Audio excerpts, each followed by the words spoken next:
नमस्ते। हिंदी साहित्य में ना कुछ लाइनें सिर्फ कविता नहीं होती, वो जिंदगी जीने का तरीका बन जाती हैं। तो चलिए आज एक ऐसे ही अमर संदेश की गहराई में उतरते हैं जो हमें सिखाता है कि जब आप लगातार लगे रहते हैं तो होता क्या है। हाँ, यही यही वो लाइन है जो इस पूरी कविता की जान है, उसका दिल है। सोहनलाल द्विवेदी जी की ये पंक्तियां सिर्फ शब्द नहीं है, सच पूछिए तो ये अपने आप में एक पूरी फिलॉसफी है। एक ऐसा विश्वास जो कहता है कि मेहनत कभी बेकार नहीं जाती, भले ही उसका नतीजा हमें फौरन दिखाई ना दे। तो इस कविता की शुरुआत कहाँ से होती है? हिम्मत और लगन के एक बहुत ही छोटे लेकिन शायद सबसे शक्तिशाली प्रतीक से, एक नन्ही सी चींटी। जरा सोचिए, एक नन्ही सी चींटी, उसका गोल बहुत सिंपल है ना? अनाज का एक दाना उठाकर अपनी मंजिल तक ले जाना। अब सुनने में यह लक्ष्य बहुत छोटा लगता है, पर उस चींटी के साइज के हिसाब से सोचिए तो ये किसी पहाड़ को उठाने जैसा है। और ये सफर, अरे बिल्कुल भी आसान नहीं है। वो दीवार पर चढ़ने की कोशिश करती है और बार बार 100 बार फिसलती है। यहाँ 100 बार का मतलब कोई गिनती नहीं है, इसका मतलब है लगातार बिना रुके फेल होना, हर कोशिश के बाद एक बार फिर नीचे आ गिरना। तो सवाल उठता है कि आखिर वो क्या चीज़ है जो उसे हार मानने नहीं देती। जवाब किसी बाहरी ताकत में नहीं, बल्कि उसके अंदर है, उसके मन का विश्वास जो टूटता नहीं है। और यही विश्वास उसकी रगों में हिम्मत बनकर दौड़ता है और उसे हर बार गिरने के बाद फिर से उठने की ताकत देता है। और फिर नतीजा क्या होता है? आखिरकार उसकी मेहनत रंग लाती है, वो कामयाब हो जाती है। ये इस बात का सबसे सीधा और सच्चा सबूत है कि लगातार की गई कोशिश कभी भी बेकार नहीं जाती। अच्छा, चींटी की ये कहानी तो एक तरफ, अब कविता हमें एक बिल्कुल अलग और बड़े कैनवस पर ले जाती है। अब चुनौती एक दीवार चढ़ने की नहीं, बल्कि एक गहरे समुंदर को जीतने की है। अब हमारे सामने तस्वीर है एक गोताखोर की, जो मोती खोजने के लिए उस विशाल समंदर में उतरता है। यहाँ देखिए, दाव पर लगी चीज भी बड़ी है और खतरा भी, वो तो कहीं ज्यादा बड़ा है।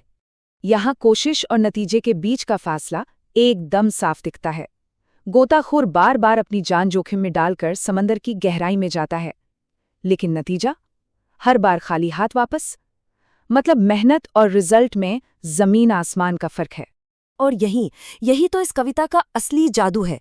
देखिए, आमतौर पर तो ऐसा होता है कि बार बार फेल होने से हिम्मत टूट जाती है, लेकिन गोताखोर के साथ ठीक उल्टा होता है।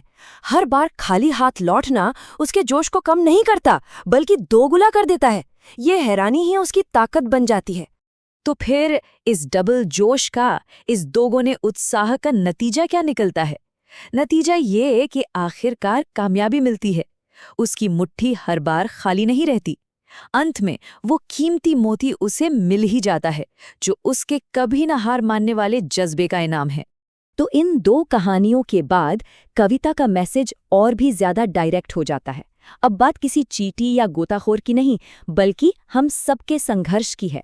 यहाँ असफलता को एक अंत, एक फुल स्टॉप की तरह नहीं, बल्कि एक प्रोसेस की तरह दिखाया गया है। कविता असफलता को, मतलब फेलियर को, एक नई डेफिनेशन देती है। ये कहती है कि ये कोई फाइनल जजमेंट नहीं है, ये एक चैलेंज है, एक तरह का इन्विटेशन है कि आओ इसे स्वीकार करो और इसका सामना करो। इसे एक फुल स्टॉप मत समझिए, ये बस एक कॉमा है। कहानी अभी बाकी है। तो ठीक है, फेल हो गए, अब क्या? कविता इसका पूरा रोड मैप देती है। पहला कदम, इसे एक्सेप्ट करो, मान लो कि हाँ ये एक चैलेंज है। दूसरा, एनालाइज करो कि भाई कमी कहाँ रह गई थी।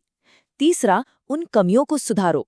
और चौथा, जो शायद सबसे जरूरी है, तब तक नींद और चैन को त्यागो जब तक कामयाबी मिल न जाए। ये असल में गहरे डेडिकेशन का प्रतीक है।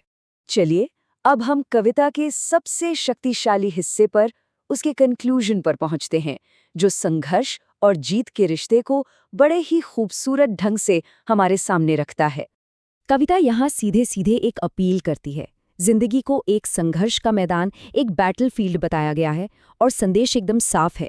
इस मैदान से भागना नहीं है, डटे रहना है और सामना करना है। और इसमें एक बहुत गहरी और सच्ची बात छिपी है। जीत या वाहवाही बैठे बिठाए नहीं मिलती है ना? असली कामयाबी तो सिर्फ काम करने से, मेहनत करने से ही मिलती है। बिना कुछ किए तारीफ की उम्मीद करना तो बेकार है। और आखिर में हम घूम फिरकर वहीं आ जाते हैं जहां से सब कुछ शुरू हुआ था। यही अंतिम सच है इस पूरी कविता का निचोड़। हो सकता है कोशिश करने वालों की जीत फौरन ना हो, पर उनकी हार कभी नहीं होती। क्यों? क्योंकि हर कोशिश उन्हें कुछ न कुछ सिखाकर ही जाती है, उन्हें उनकी मंजिल के थोड़ा और पास ले जाती है। तो इस पूरी बातचीत के बाद एक सवाल जरा सोचिएगा अपनी जिंदगी के बारे में, चाहे वो पढ़ाई हो, करियर हो या कोई पर्सनल गोल। जीवन के किन संघर्षों में ये पंक्तियां सबसे ज्यादा हिम्मत देती हैं? जवाब जाहिर है हर किसी का अपना होगा, लेकिन संदेश वो हम सब के लिए एक ही है। कोशिश करते रहना चाहिए।